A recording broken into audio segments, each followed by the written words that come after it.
O Gregário MTB Pass é um oferecimento de Monbora, seu carbo 100% natural para te ajudar a alcançar sua máxima potência. Conheça a Monbora usando o link na descrição desse podcast. Olá, caro ouvinte da Gregário Cycling. Eu sou a Viviane Faveri, apresentadora do MTB Pass, e você está aqui para ouvir e assistir comigo e com meu companheiro Leandro Bittar uma prévia da etapa 54, que foi uma entrevista com uma lenda do mountain bike, que é Thomas Frischnett. Leandro, entra aí, vamos conversar sobre esse assunto, sobre esse cara incrível, que agora eu posso confessar, eu sou fã. E eu tive que me segurar muito nessa gravação com ele para manter um tom sério, profissional, tudo bonitinho. Acho que eu entreguei. O que você acha? Eu já editei o programa, já ouvi em primeira mão, né? A gente publica ele nessa quarta-feira e eu tenho certeza que sim, Vivi. Mais uma vez, foi uma grande exibição sua, o Thomas Frischneck. Foi um grande personagem, um grande companheiro de você, contigo nessa conversa. Lembrando que ela é conjugada, né, com a entrevista com o Nino que a gente fez, com o Nino Schurter, que a gente fez e publicou semanas anteriores, ambos, né, da mesma equipe. O Thomas é o mentor dele na equipe suíça, né, e ambos também uma conexão que a Scott ajudou a gente a fazer, a Scott Brasil. Então, são leituras diferentes, né? Com o Nino, a gente teve aquela coisa do momento, né? Do cara que está no auge hoje, do cara que está, né, o super campeão. E com o Thomas a gente conversou com a história, né? É um cara que está dos anos 80 até... Ele até fala disso na entrevista, né? Que ele deixou de ser profissional, mas ele nunca deixou de ser ciclista, né? Uma das primeiras coisas que ele falou que me encantou nessa conversa, lembrando que ele é um cara de 53 anos, né, Vivi? Vamos trazer um pouco da bio de quem é o Thomas Frischnett, porque eu acho que é muito importante para entender a grandeza desse personagem que a gente trouxe essa semana aqui na Gregário MTB Pass. Sim, ele, para falar dessa questão de longevidade, de onde ele veio, para você ter ideia, estou buscando aqui nas minhas notas, mas eu lembro bem que foi em 88 o primeiro título dele em ciclocross. Quer dizer, eu tinha 2 anos, se você... 88 não, já tinha 7. Né, mas estava ali, com certeza, né, mal tinha tirado as rodinhas ainda ali, estava andando de velotrol. Porque... Então, pois é, e aí, imagina, o cara, a primeira vitória dele numa Copa do Mundo em Mont-Saint-Anne foi em 2000, não, peraí, 92. 92. Então, quer dizer, a gente teve essa entrevista com ele aqui em Mont-Saint-Anne em 2023. 21 anos depois. 21 anos depois. Quer dizer, é muita história, muita coisa para contar, é muita experiência dentro do esporte. E a gente acaba sabendo, os mais novos como eu, você, a gente acaba sabendo um pouco do que é agora, do Nino, por exemplo. Só que quando você conversa com uma galera mais das antigas, e aí eu falo dos meus amigos paulistanos que foram as pessoas que me introduziram no mountain bike, então quando eu converso com Daniel Lippert, Pedrito, toda essa galera, Eric Aze, a pessoa que começou mesmo lá atrás, eles têm a referência do Thomas como o ídolo. Então, igual o Nino é para a gente agora, o Thomas é para eles. Porque era o Thomas que ganhava tudo, ou então estava sempre no pódio, e aí, já trazendo uma coisa bem do fim da entrevista, que o principal concorrente dele era o Bart Brentings, e ele sempre estava ali em segundo lugar, o Bart sempre conseguindo bastante se sobressair. E será que a gente já vai para esse assunto, Leandro? Vai sim, porque ele é vice-campeão olímpico, né? Então, assim, ele foi campeão no ciclocross, é uma parte que ele conversa na entrevista, e para quem está assistindo o ciclocross nesse momento da temporada, é interessante. E ele, como europeu, tinha um caminho ali, ciclocross estrada, para seguir. O pai dele queria que ele corresse o Tour de France, né? Queria que ele fosse para a estrada, mas ele decidiu ir para os Estados Unidos, ele decidiu ir para um lugar onde ninguém ia naquela época. Convidado, a gente pode até contar isso, né? Convidado pelo Richie, né? O Tom Beach, para correr mountain bike. Ele foi meio que para conhecer um outro mundo, para viver. Foi tipo o intercâmbio dele, igual a gente faz intercâmbio. Mochileiro. Ele falou: foi minha oportunidade de conhecer um lugar novo, fui na aventura. E eu esqueci a palavra que eu queria falar, mas Desculpa, continua aí. Desbravou, né? E ali, junto com o Branchins, o Tinker Juarez, uma galera da Ned Overend, né? Uma galera que a gente só escuta falar, né? Que a gente já entregou o nosso CPF aqui, mas depois ele foi campeão de Copa do Mundo, de Mundial de XCO, depois foi campeão já no final da carreira, campeão mundial de maratona 2 vezes. É um cara que tem uma longa carreira, a gente está falando de 88 até 2005, 2000 e um pouco mais que isso, né? Correndo no alto nível, né? E depois ele fez a transição para treinador, né? Desde 2003 ele trabalha com o Nino na equipe Swiss Power, e como você falou, essa prata olímpica dele é uma mágoa, né? A gente pergunta, você fez essa pergunta para ele, que é uma pergunta muito complicada de responder, né? Sobre o canadense, Guido Visser, né? Como é que ele chama? É assim, eu perguntei para ele se o esporte está mais limpo hoje, porque eu sei dessa história por trás. E ele falou, sim, o esporte está mais limpo hoje. No mountain bike, o que tem são algumas ovelhas negras que fazem besteira e que meio isolados são pegos. Mas o esporte está muito mais limpo do que quando ele corria. E aí eu falei, tá, então se você tivesse a oportunidade, ou se acontecesse ao acaso, que você cruza com Jorge Visser, que é o irmão do Guido, que é o marido da Jaque. O Jorge, ele competiu no mountain bike no mais alto nível nessa época. Ele estava junto com essa galera toda. Ele competia contra Ned Overend, contra o Tinker, contra o John Tomac, toda essa galera na Norba, que era a série, era tipo uma Copa Internacional dos Estados Unidos, porque era uma série bem importante de corridas.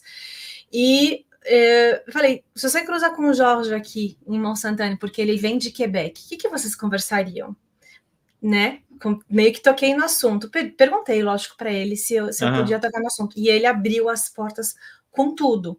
E falou, olha, tudo que o Jorge falou naquele post de blog que ele fez durante a pandemia é verdade. E eu queria muito que todo mundo soubesse, que essa história fosse aberta, porque eu sei que eu sou o verdadeiro campeão olímpico de 1996. Aí, cara, é de arrepiar, né? Ontem eu reouvi o programa para a gente poder se preparar para hoje. E, assim, só de ouvir a entrevista e a forma como ele entrou no assunto e ele fala o que ele falou, eu fiquei, assim, quase sem ar, sabe? Isso é importante, Vivi, e a gente não vai ouvir o Bart Branchins antes de postar esse programa, e jornalisticamente falando, seria importante, porque o Visser e o próprio Thomas reforçam a ideia de que o Bart Branchins estava cortando caminho, estava fazendo coisas desonestas do ponto de vista da medicina esportiva, vamos dizer assim, e que ele deveria ter sido pego. A gente lembra que naquele momento, em 96, era ali o auge da T-Mobile, antes do caso Fechina, né, ou quando existia um doping endêmico no ciclismo de estrada, e que possivelmente isso também tenha sido utilizado no mountain bike. A gente e não era pode provar isso. Né? Ninguém pegou, exato. Ninguém pegou, né? Ele não foi flagrado, então ele não sei como é que... na verdade, assim, o verdadeiro campeão olímpico é aquele que o COI mantém como campeão olímpico, né? Então, assim, é uma mágoa, um remorso que ele tem e que faz sentido, né, tanto no discurso do Visser quanto no do Thomas, de que essa dúvida paire. Mas a gente, como, né, jornalista e como host desse podcast, a gente tem que deixar aqui uma aspas de que não há punição, né? Não há ali não foi motivo comprovado. Exatamente. Então, assim... Só tem textemunhas, mas não foi, o processo não foi realizado. Não evoluiu, então. Então, assim, é uma lacuna que o esporte viveu, o ciclismo viveu muito grave, né? Assim, a gente tem casos aí muito mais... no Strada, que é o ciclismo que eu acompanho mais, a gente tem uma série de lacunas aí deixadas por esse tipo de polêmica, mas... e ele foi muito feliz mesmo na declaração dele e muito firme, né? Ele comprou essa briga. A gente não precisa fazer isso, porque a gente não tem como provar, não estava lá e tudo mais, mas ele foi realmente muito firme, porque é um marco da história dele, né? Ele poderia ser um campeão olímpico, não foi, e ele argumenta isso, e argumenta de uma forma muito positiva. E já mudando para os outros tópicos, né? ele é um cara muito positivo com o momento do mountain bike hoje, não só em relação ao doping, mas em relação ao circuito planejado pela Discovery, sobre as dificuldades da pista, sobre a criatividade, né, o formato atual do mountain bike. Né, mesmo essa coisa, ele fala de um aspecto positivo, assim, né, olhando para frente. Né? Sim, total. E esse positivismo, eu cheguei a comentar até no abre do programa em português, do programa... No abre desse programa mesmo, Sim, ele que parece que é algo espiritual, sem ser religioso, sim. Porque ele está acostumado desde criança a ter uma carreira de atleta e ele aceita que na dinâmica dessa carreira de atleta você não consegue fazer planejamento a muito longo prazo. Você vai vivendo e vai acreditando e vai confiando. Ele usou essas palavras. Para mim, isso é fé, né? Eu acho, Vivi, que ele, por tudo que ele fez como ciclista, né, como mountain biker, e como gestor de equipe, né, pô, ele tem um talento que foi 10 vezes campeão mundial, assim, uma coisa absurda. Então, isso traz uma leveza. Eu acho que tem uma sensação de dever cumprido que deixa ele mais leve nessas coisas, né? Agora, o que é diferente de ser verdadeiro e crítico, né? Vocês falaram sobre o circuito de Mont-Saint-Anne e ele falou, olha, esse ano não foi legal. Esse ano o circuito não estava bom, eu espero que melhore, né? Vocês falaram sobre uma subida tradicional, que eu não conheço, mas... Descida. A descida? A La Beatriz. É um trecho super técnico de descida em rocha, que eles tiraram esse ano do percurso e fizeram um percurso com outros obstáculos menos icônicos, e inclusive uma subida que ele previu que a subida ficaria impedalável se tivesse chuva, e era a previsão de chuva, e dito e feito, ficou impedalável, tiveram que empurrar na Copa do Mundo. Então, porque a gente gravou na véspera do XCO de 2023, e não é para contextualizar tudo. Sim. Então, sim. Mas eu estou dizendo que ele não fugiu das declarações, ele não passou pano, né? Tanto nessa história do circuito, depois nas transmissões, ele falou assim, não, a transmissão, o circo hoje com a Discovery é muito melhor do que o circo com a Red Bull. Né? É visível o progresso do projeto. Mas ele fala que a Red Bull foi quem transformou o esporte. Então ele concorda comigo, ele reconhece, na verdade, eu concordo com ele, né? Ele reconhece o papel da Red Bull, que foi fundamental para transformar o esporte.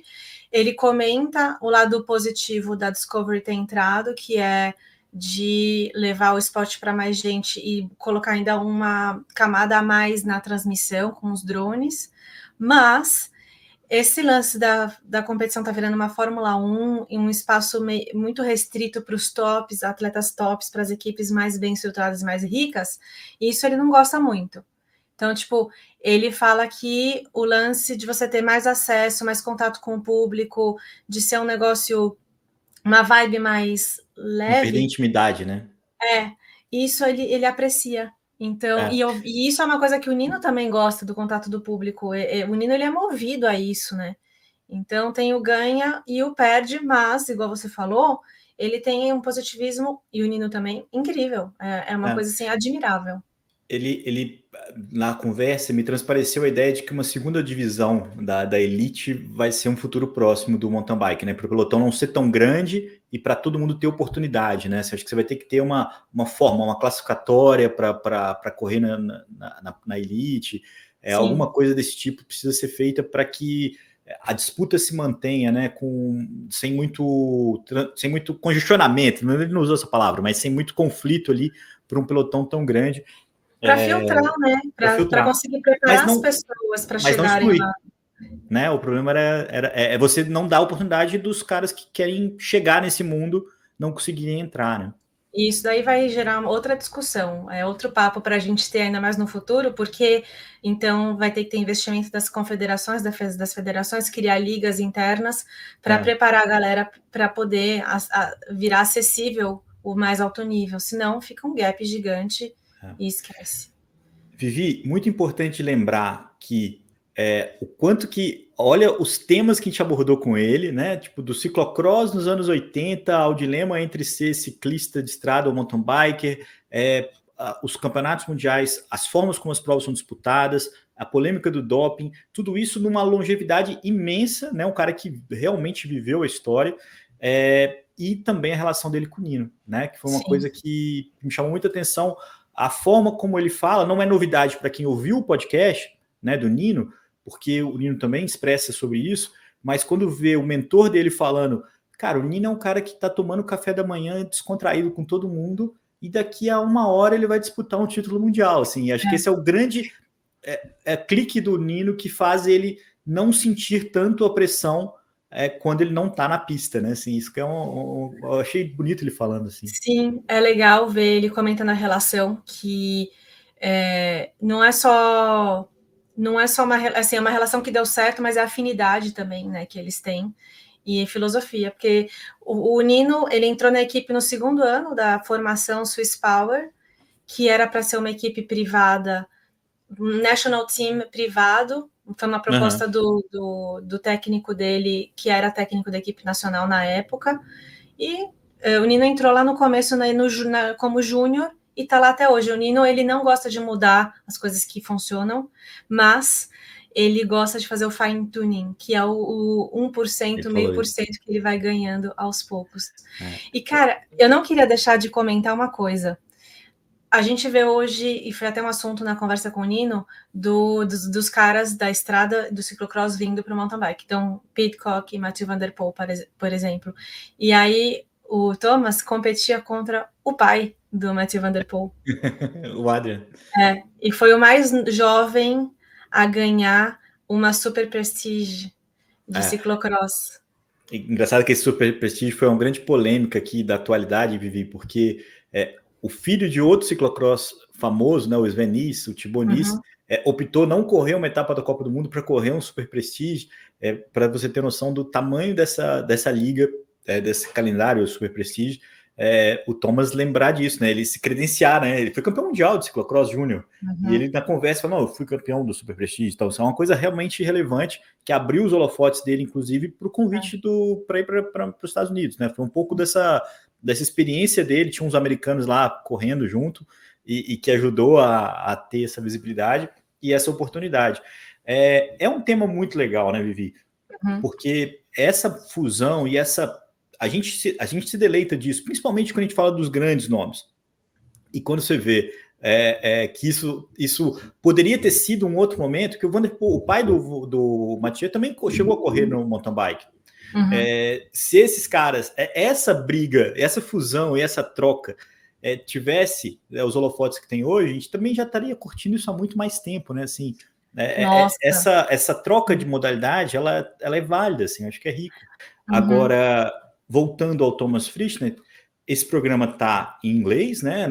Tanto no seu podcast quanto no nosso canal no YouTube, e também na versão dublada que a gente faz por inteligência artificial, uma chance para quem não domina o inglês não perder a oportunidade de ouvir essa conversa que ficou muito legal entre a Vivi e um dos grandes nomes da história do mountain bike.